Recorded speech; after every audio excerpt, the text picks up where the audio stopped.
Selamat bergabung di serial podcast Visipol UGM. Serial podcast ini diambil dari buku Tata Kelola COVID-19 di Indonesia. Aspek yang dibedah mencakup gagasan bab, intisari, perkembangan paling kontemporer terkait substansi bab, dan rencana tindak lanjut yang mungkin disiapkan untuk kajian selanjutnya. Dieditori oleh Dr. Wawan Masudi dan Dr. Poppy Winanti, buku 18 bab ini merupakan kolaborasi antara Visipol dengan 37 dosen atau peneliti lintas fakultas di Universitas Gadjah Mada.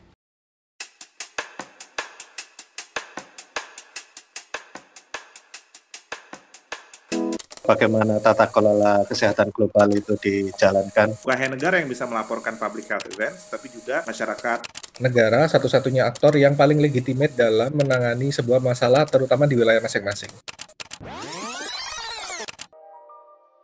Hai, selamat bergabung di serial podcast Visipol UGM dengan tema Tata Kelola Penanganan COVID-19 di Indonesia. Buku 18 bab ini ditulis oleh 37 dosen peneliti Visipol dan beberapa fakultas lain di UGM, dieditori oleh Dr. Wawan Masudi dan Dr. Poppy Winanti. Sebagaimana kita semua ketahui, pandemi global virus COVID-19 telah menyebar di seluruh belahan dunia, termasuk di Indonesia. Buku ini adalah salah satu buku yang paling awal terbit terkait topik ini. Serial podcast kali ini akan berisi obrolan kami dengan para penulis bab dalam buku Tata Kelola tersebut. Buku ini diterbitkan oleh Visipol UGM bekerjasama dengan Gamma Press sebagai sumbang pikiran kami di masa pandemi COVID-19 bagi para pengambil kebijakan. Versi e-book dari buku ini juga dapat diunduh gratis di website Gamma Press. Oke, sebelumnya perkenalkan, nama saya Trevi dan saya adalah dosen di Departemen Ilmu Hubungan Internasional Visipol UGM. Nah, kali ini bersama saya sudah hadir Mas Muhammad Rum, Mas Yunizar Adiputra, dan juga Mas Randi Wirasta Nandiatama. Ketiganya adalah dosen di Departemen Ilmu Hubungan Internasional Visipol UGM dan juga merupakan, ini trio ajaib ini, merupakan penulis dari bab 5 dengan judul Keterbatasan Tata Kelola Kesehatan Global dalam Menghadapi Penanganan COVID-19. Oke. Gimana nih? Halo Mas Yudi, Mas Rum, dan Mas Randi, apa kabar? Halo Trev. Halo Trev. Ya, halo Trev, kabar baik alhamdulillah. Apa Gimana kabarnya Trev itu? Alhamdulillah baik juga. Sehat-sehat semua kan? Sehat. Sehat dong. Sip. Oke, jadi kali ini kita mau nanya-nanya nih Mas tentang intisari kira-kira dan juga mungkin teaser gitu ya dari tulisan Mas Randi, Mas Rum, dan juga Mas Yudi di buku Tata Kelola COVID-19 ini. Jadi nanti mungkin bisa ganti-gantian gitu untuk menjawab pertanyaan dan bikin orang jadi tertarik dan penasaran sama apa sih sebenarnya isi dari bab 5 yang ditulis sama Mas Yudi, Mas Randi, dan juga Mas Rum. Oke, mulai dari awal nih, dari paling mulanya sendiri, gimana sih ide awal terbentuknya tulisan ini sehingga kemudian Mas Randi, Mas Rum, dan juga Mas Yudi memilih topik terkait keterbatasan tata kelola global gitu. Mungkin ada yang... Ya, nah, makasih Trev udah jadi host untuk obrolan kita ya. Kita berawal dari melihat ruang yang bisa ilmuwan HI lakukan ya atau analisis di dalam melihat pandemi ini. Jadi kita mulai dengan melihat tata kelola global itu sebagai bentuk representasi interaksi antar negara lah di dalam membangun solidaritas. Jadi itu kan yang ingin kita lihat. Banyak sekali tulisan yang sudah bahas soal peran masing-masing negara itu atau peran civil society. Tetapi mungkin tidak banyak yang melihat aspek hubungan internasionalnya.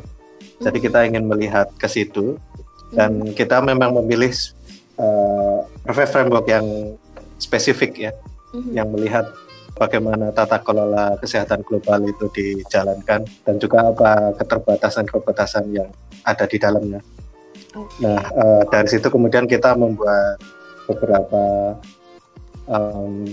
simpulan dari analisis kita Kita di situ menggunakan pendekatannya Koremenos, Lipsen ya, dan Sinidal dengan beberapa conjunctors ya yang kita temukan. Ada 5 hal yang nanti kita ulas di dalam bab ini. Dan di buku itu teman-teman bisa baca dari halaman 80 sampai 103. Gitu Trev kira-kira. Oke, wah keren banget. Mas Rum sampai hafal juga nomor halaman di bukunya ya. Sip. Iya, karena kan nanti dimasukkan daftar pustaka. Oh benar, betul-betul. Oke, terima kasih Mas Rum. Nah, tadi kita lihat juga di judulnya nih, di bab 5, judulnya adalah keterbatasan tata kelola kesehatan global dalam menghadapi penanganan COVID-19. Nah, tapi sebenarnya kalau misalnya Mas boleh share nih, kira-kira sneak peek gitu dari tulisan tersebut, sebenarnya apa saja sih sebenarnya bentuk-bentuk keterbatasan dari tata kelola kesehatan global tersebut sendiri, dan kenapa sih itu masih aja terjadi sampai sekarang, padahal kalau kita ketahui kan sebenarnya pandemi ini COVID-19 maksudnya dalam bentuk pandemi bukan merupakan pandemi pertama yang dihadapi oleh dunia. Kira-kira keterbatasannya apa dan kenapa dia bisa tetap persis sampai sekarang gitu.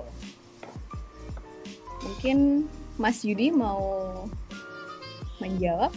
Oke, ini kalau kita bicara soal keterbatasan tata kelola global, pertama kita harus tahu dulu tata kelola kesehatan itu di dunia seperti apa. Nah, di dalam konteks kesehatan, sebetulnya juga instrumen tata kelolanya cukup kompleks dan rumit, ada berbagai instrumen. Tetapi di dalam bab buku ini kami fokus pada 2 hal, yaitu dua aspek, yaitu apa yang disebut sebagai International Health Regulations dan juga WHO. Nah, International Health Regulation ini instrumen hukum internasional yang sebetulnya merupakan dasar dari penanganan kolektif terhadap persebaran penyakit lintas batas negara. Ya. Jadi tujuannya memang untuk mengendalikan dan memberi public health response terhadap penyebaran penyakit. Nah, memang di sini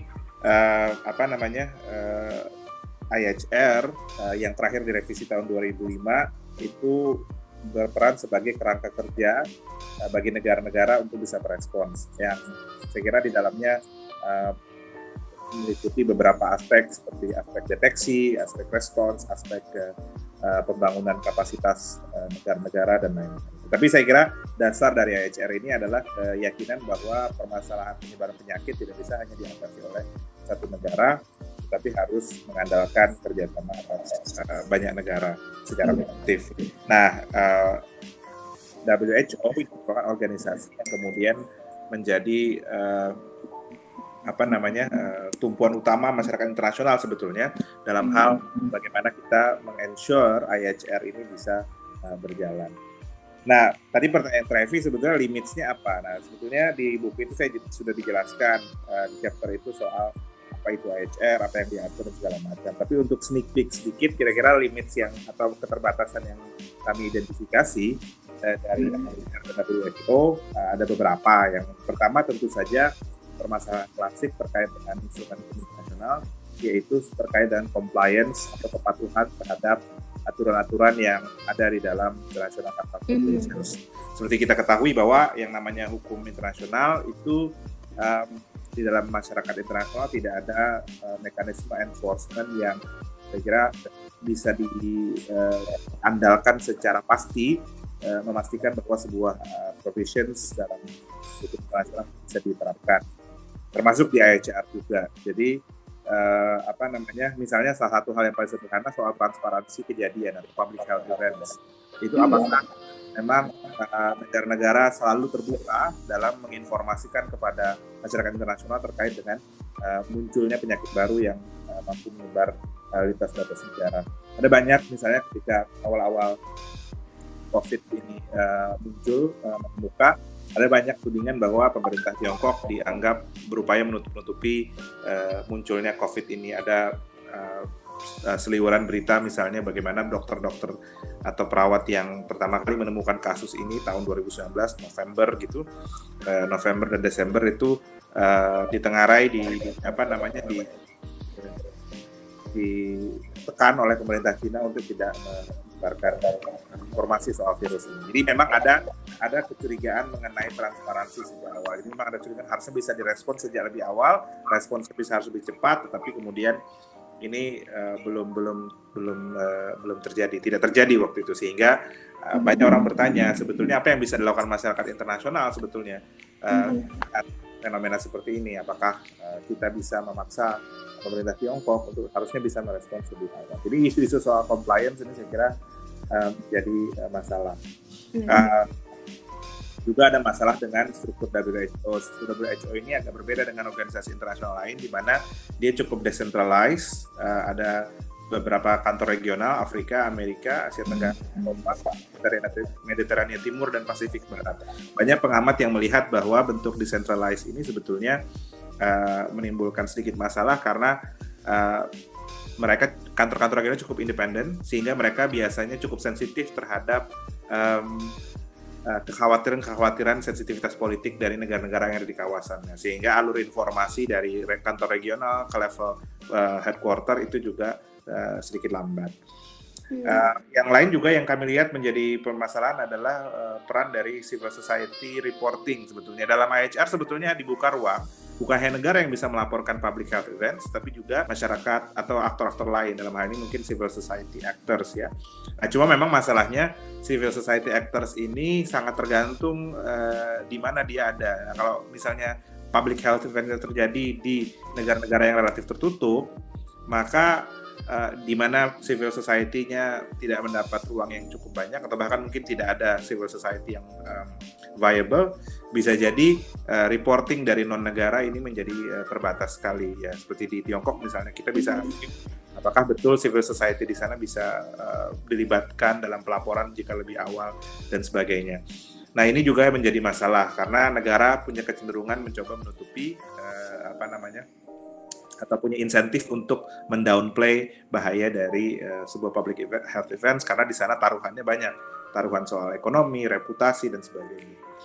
Dan pada akhirnya saya kira juga keterbatasannya adalah soal ini adalah pada akhirnya keputusan politik. Namanya keputusan politik, kemudian pertimbangannya bukan hanya pertimbangan public health, tapi pertimbangan politik dari masing-masing negara. Dan oleh karenanya makanya banyak negara-negara di dunia yang responsnya beda-beda. New Zealand beda, Swedia beda, Italia beda, Iran beda, Cina juga, Tiongkok juga beda. Sehingga perbedaan-perbedaan ini kan menunjukkan sebenarnya bukan hanya perbedaan situasi dan kondisi masing-masing negara, tapi perbedaan soal political priorities dan political discourse di masing-masing negara tersebut. Sehingga pada akhirnya, sebagaimanapun kita membuat framework global, harus tetap subject to internal political dynamics dari masing-masing negara. Nah, secara singkat kira-kira itu ya. Mudah-mudahan nanti kalau mau lebih jauh bisa mengeksplor chapter yang sudah kita tulis ya. Gitu, Trev. Ya, oke. Itu udah cukup elaboratif, Mas Yudi. Terima kasih.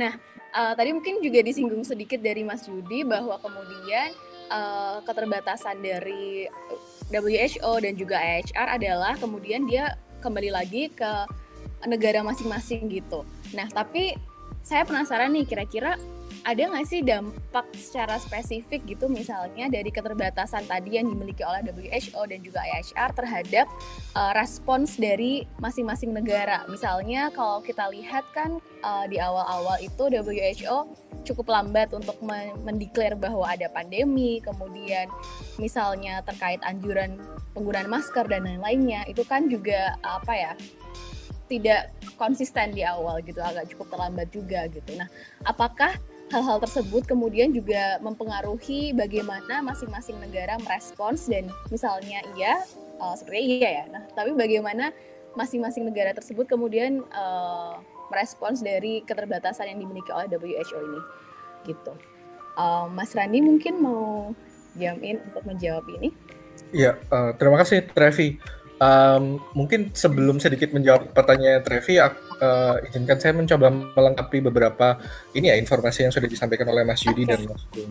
Hal yang penting sebenarnya untuk melihat realita dunia saat ini, terutama di level hubungan internasional adalah satu, mau tidak mau kita masih hidup di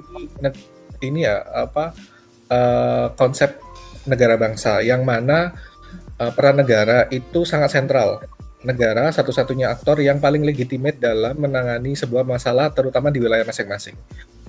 Bentuk rezim internasional, bentuk tata kelola internasional merupakan ini ya bayangan negara bangsa agar mereka bisa koheren, agar mereka bisa koordinasi sehingga dapat menyelesaikan masalah yang sifatnya lintas batas. Karena kita tahu masalah yang terjadi di ruang publik seringkali harus direspon dengan cara yang lintas aktor juga gitu. Kalau kita lihat misalkan isu paling sederhananya isu kebersihan gitu. Kebersihan tidak akan bisa muncul kalau urusan kebersihan hanya dikelola oleh tiap orang-orang, tiap manusia, tiap warga harus berkoordinasi dengan masyarakat yang lain. Hal yang sama dengan sebenarnya isu pandemi ini.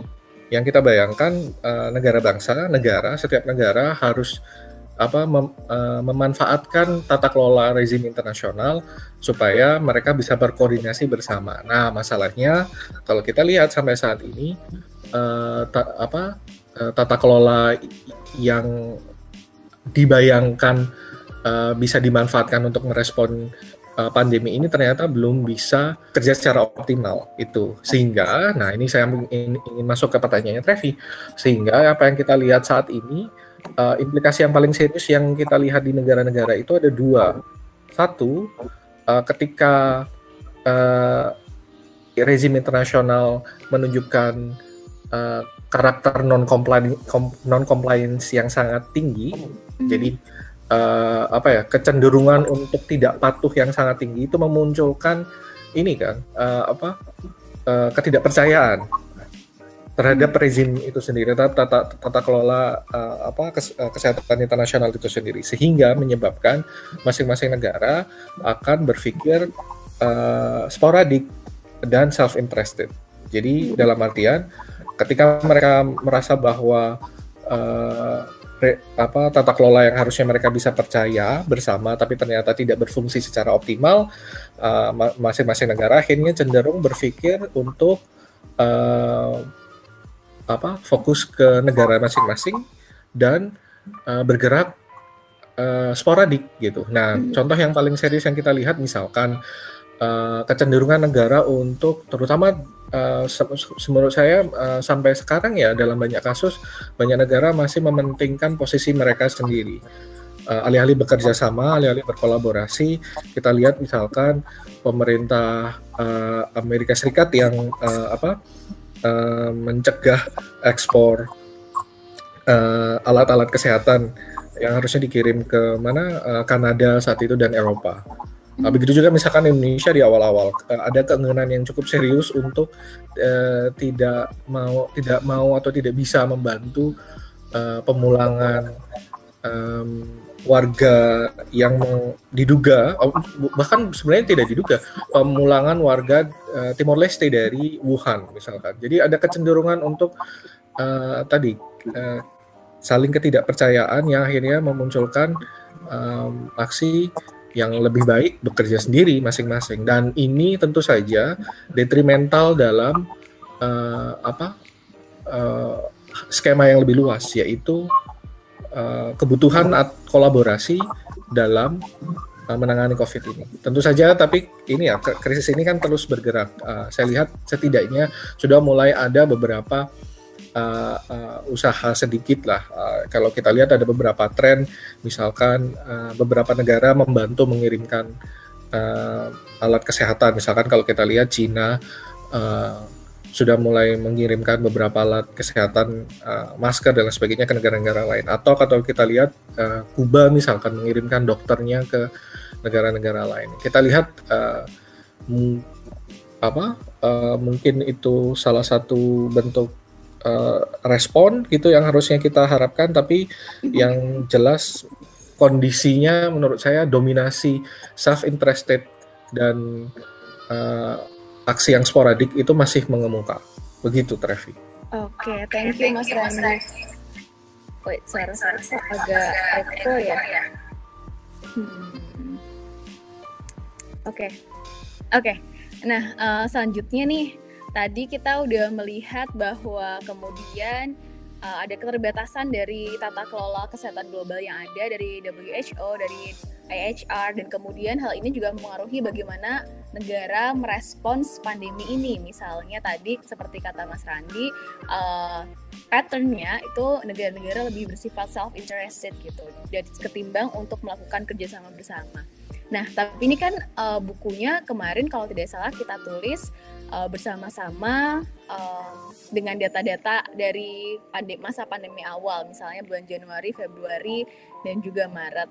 Nah, dari perkembangannya nih, dari misalnya sejak teman-teman Mas Yudi, Mas Rum, dan juga Mas Randi menulis chapter ini, maksudnya apakah kemudian sudah ada perkembangan terbaru dari misalnya inisiasi dari WHO ataupun dari inisiasi institusi global lainnya untuk kemudian overcome keterbatasan-keterbatasan tersebut. Kira-kira sudah ada sesuatu yang baru nggak sih Mas dari sejak buku ini, chapter ini ditulis maksud saya? Mungkin Mas Yudi bisa masuk di sini. Oke, pertanyaan yang saya kira penting sekali ya, Trev. Sejak kita selesai menulis chapter itu sampai sekarang sebenarnya perkembangan apa yang terjadi dan apakah ada perubahan.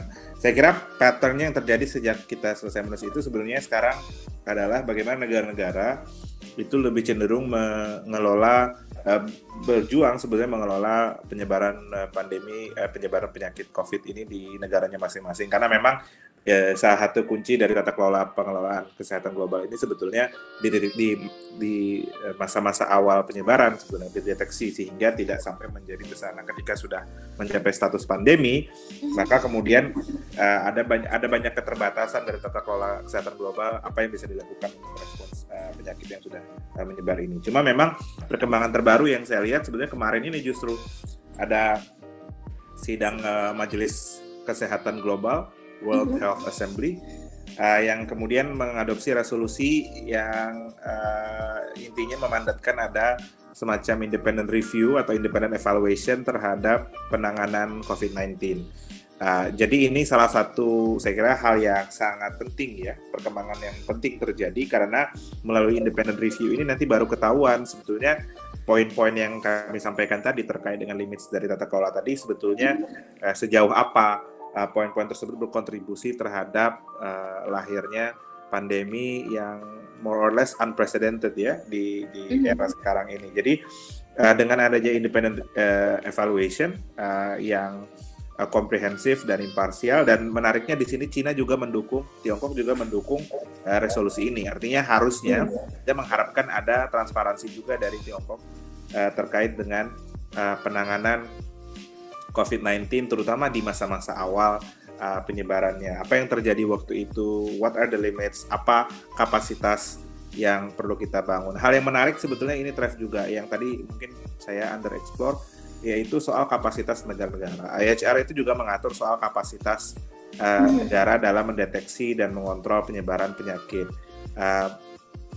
Yang menarik, unfortunately, itu adalah sebetulnya negara-negara yang mengalami dampak besar atau terbesar dari COVID-19 seperti Cina, negara-negara Eropa, bahkan Amerika Serikat, itu adalah negara-negara yang dalam skor kapasitasnya menurut IHR itu cukup bagus gitu ya, termasuk tinggi gitu ya. Bayangkan ini negara-negara Eropa, negara Amerika Utara yang cenderung memiliki kapasitas kesehatan, infrastruktur maupun sumber daya manusia yang lebih baik daripada banyak negara-negara lainnya.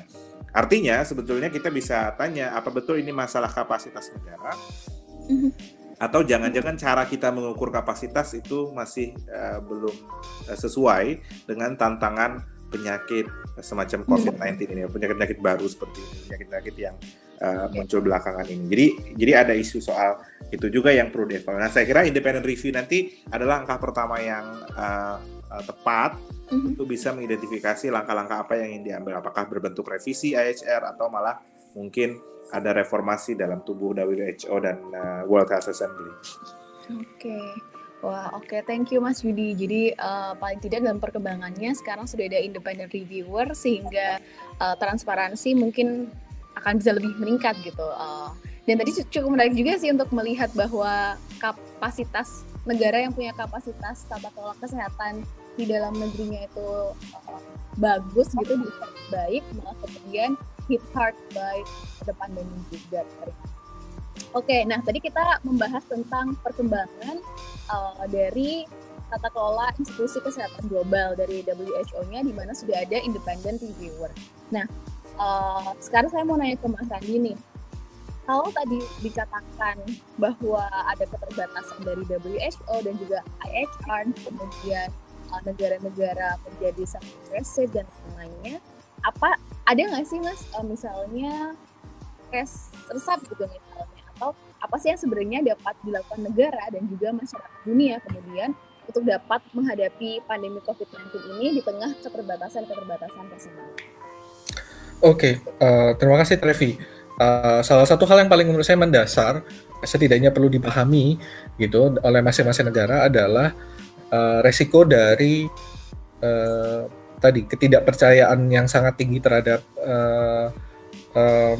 rezim tata kelola global mengenai kesehatan ini dan kecenderungan self-interested gitu ya. Itu menurut saya sangat detrimental dan negara-negara perlu menyadari, karena resikonya ketika mereka fokus untuk meraih keuntungan yang sifatnya kecil gitu, hasil yang kecil juga yang akan kita dapatkan. Kita bisa belajar misalkan dalam logika stake hand gitu ya.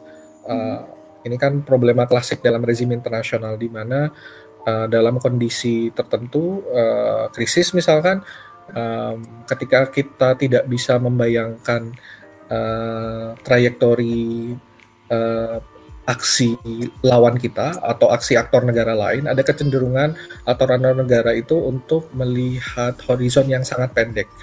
Lebih baik mengejar sesuatu yang kecil, lebih menguntungkan, lebih kecil untungnya tapi lebih pasti gitu kecenderungannya, alih-alih mengejar sesuatu yang memang lebih besar tapi selalu dibayangkan akan lebih beresiko gitu.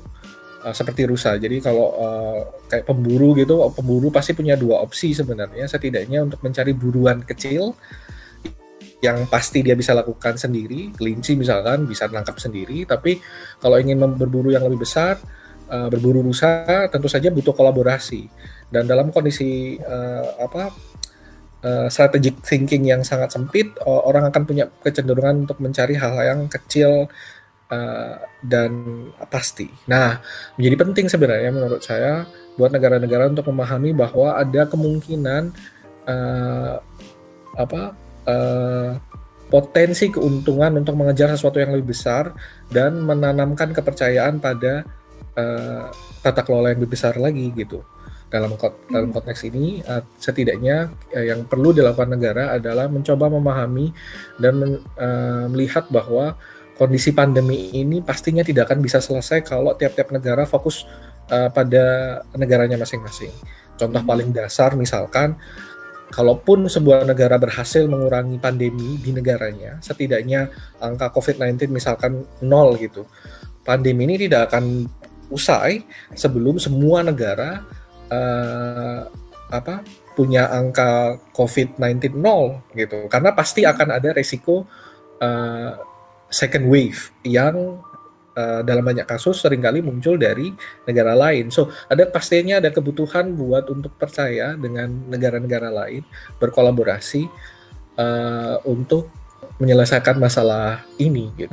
Itu hal yang pertama. Hal yang kedua, mungkin sedikit menambahi juga apa yang sudah disampaikan oleh Mas Yudi tadi. Menurut saya betul Mas Yudi sudah sangat menunjukkan pergerakan di level internasional, terutama di WHO ya. Menurut saya ada contoh yang lain yang cukup unik sebenarnya, yaitu tren munculnya kolaborasi di level regional gitu. Jadi ini agak meso gitu ya. Kalau kita ngelihat dalam level ini level negara, satunya lagi level internasional, bisa jadi kolaborasinya itu muncul di level tengah-tengah di antara itu, yaitu di level regional. Kalau kita lihat misalkan contohnya di ASEAN. ASEAN beberapa bulan silam negara-negara di Asia Tenggara sepakat untuk berkoordinasi langsung dengan pemerintah Tiongkok, dan bahkan sekarang sudah expand ke ASEAN Plus 3. Jadi melibatkan negara-negara ASEAN dan Jepang, Tiongkok dan Korea Selatan. Salah satu kesepakatan yang diambil adalah mereka sepakat untuk membentuk sebangsa ini ya fund yang akan bisa digunakan untuk membantu negara-negara yang misalkan alat kesehatannya kurang. Jadi mereka sepakat untuk membangun fund bersama gitu. Jadi tabungan bersama yang sekiranya bisa digunakan untuk tadi jika ada salah satu negara yang sedang kekurangan alat-alat kesehatan. Menurut saya itu salah satu solusi yang di level regional ya. Semoga solusi seperti ini bisa terus muncul ke depannya. Begitu, Mbak Trevi. Oke, terima kasih Mas Randi. Selanjutnya nih tadi kita udah dengar banyak dari Mas Randi, Mas Yudi, dan juga Mas Rum terkait bagaimana sih keterbatasan tata kelola kesehatan global dan bagaimana dia mempengaruhi respons negara, bagaimana kemudian di tingkat regional juga terjadi berbagai inisiasi juga yang dilakukan. Nah, ini pertanyaan selanjutnya mungkin nggak terlalu berhubungan dengan substansinya, tapi lebih ke way forward-nya nih, ke depan nih, Mas Rum mungkin ya. Apakah kira-kira ada agenda lanjutan untuk mengembangkan riset ini, misalnya untuk menjadi riset yang lebih mendalam lagi untuk publikasi ilmiah yang lainnya lagi, misalnya Mas mau meneliti lebih dalam aspek-aspek tertentu dari tulisan ini, gitu? Ya, makasih Trev. Dari kelima konjektur ya yang kita analisis di bab ini, sebetulnya bisa dikembangkan menjadi penelitian-penelitian yang lebih luas ya. Kita melihat misalnya di implementasi konjektur M1 soal membership, kita melihat keanggotaan WHO yang bertambah ini tidak menyelesaikan problem distribusi. Nah, ini yang nampaknya perlu bisa dipikirkan. Problem distribusi kan semakin mengemuka sekarang. Misalnya Amerika Serikat mulai berpikir untuk menarik diri dari pembiayaan yang dianggap mahal. Lalu juga di konjektur kedua kita melihat mengenai scope kerjasama WHO juga harus lebih ditingkatkan ya, meninggalkan pendekatan yang sifatnya preemptive containment menuju pendekatan yang sifatnya lebih membangun kapasitas pelayanan kesehatan di negara-negara berkembang. Itu nampaknya bisa menjadi solusi. Lalu juga keterbatasan inherent dari konjektur V2 itu tentang sentralisasi. Kita melihat ada asymmetric control di dalam WHO. WHO masih banyak melayani kepentingan donor dan juga negara-negara yang punya kontribusi yang sangat besar mempunyai pengaruh yang juga lebih besar di WHO. Ini menjadikan mereka tidak independen. Jadi kalau tadi Yudi menyampaikan mengenai independent reviewer, itu jadi satu bahasan yang menarik ya. Sejauh mana mereka bisa memberlakukan kontrol yang lebih simetrikal. Lalu juga mengenai konjektur C2 tentu tentang sentralisasi informasi. Apabila WHO bisa mendapatkan informasi dari sumber-sumber yang non-ofisial, jadi mereka tidak harus rely terhadap negara. Itu akan jauh lebih meningkatkan independensi WHO. Dan yang terakhir kita melihat soal fleksibilitas. Jadi konjektur F3 ini WHO masih kita anggap organisasi yang kita melihatnya seolah-olah seperti empty vessel for state interest ya. Jadi kalau kita membuat satu rezim yang lebih legal formal, itu nampaknya akan banyak membantu WHO. Nah, kita bisa meriset juga kemungkinan ya membuat tata kelola kesehatan global yang pendekatannya lebih legal formal. Seperti itu. Jadi dari konjektur-konjektur yang kita tawarkan masih banyak ruang yang bisa kita explore. Iya. Nah ini yang para ilmuwan HI mungkin bisa masuk di dalam penelitian-penelitian selanjutnya. Iya. Gitu, Trev. Oke, makasih Mas Rum. Wah, ternyata masih banyak banget sebenarnya yang bisa dieksplor dari tulisan Mas bertiga gitu, dari konjektur yang sudah digunakan dalam kerangka penulisan di chapter 5 ini gitu.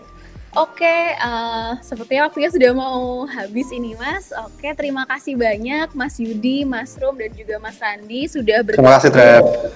Untuk Sama-sama, podcast Trev. ini. Semoga podcast ini bisa bermanfaat. Saya yakin sih pasti akan bermanfaat bagi semua pendengar, baik mereka yang mengkaji terkait hubungan internasional maupun masyarakat umum juga. Saya mau informasikan juga bahwa hasil podcastnya nanti dapat dilihat di laman media sosial dan juga website Visipol, dan gratis tentunya, jadi sangat bermanfaat banget di masa work from home ini. Misalnya kalau ada waktu senggang, kita bisa mendengarkan seri podcast yang keren-keren dari produksi di Visipol UGM.